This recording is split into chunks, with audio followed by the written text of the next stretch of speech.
दोस्तों की सच्ची दोस्ती। एक गांव में दो गहरे दोस्त रहते थे। एक का नाम राजू और दूसरे का नाम मोहन था। वे बचपन से ही एक दूसरे के अच्छे साथी थे। दोनों का हमेशा साथ होता और वे हर खुशी और दुख में एक दूसरे का साथ देते थे। एक दिन दोनों जंगल में घूमने गए। रास्ते में उन्हें एक बड़ी नदी दिखी जिसका पानी बहुत तेज बह रहा था। राजू ने बिना सोचे समझे नदी को पार करने की कोशिश की। वह बहते पानी में गिर पड़ा और डूबने लगा।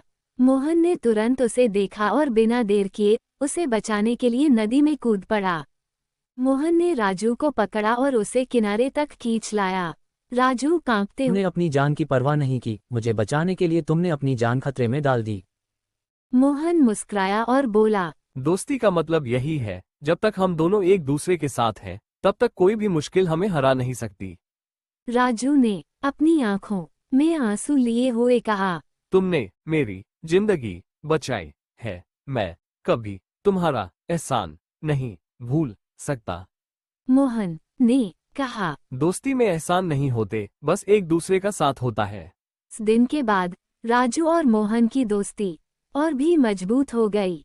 वे जानते थे कि सच्ची दोस्ती वही है जो मुश्किल वक्त में साथ खड़ी हो और एक दूसरे के लिए कुछ भी करने को तैयार हो। बच्चों, ये कहानी हमें ये सिखाती है कि सच्ची दोस्ती में केवल साथ होना और एक दूसरे की मदद करना महत्वपूर्ण है, न कि किसी से कोई उम्मीद रखना।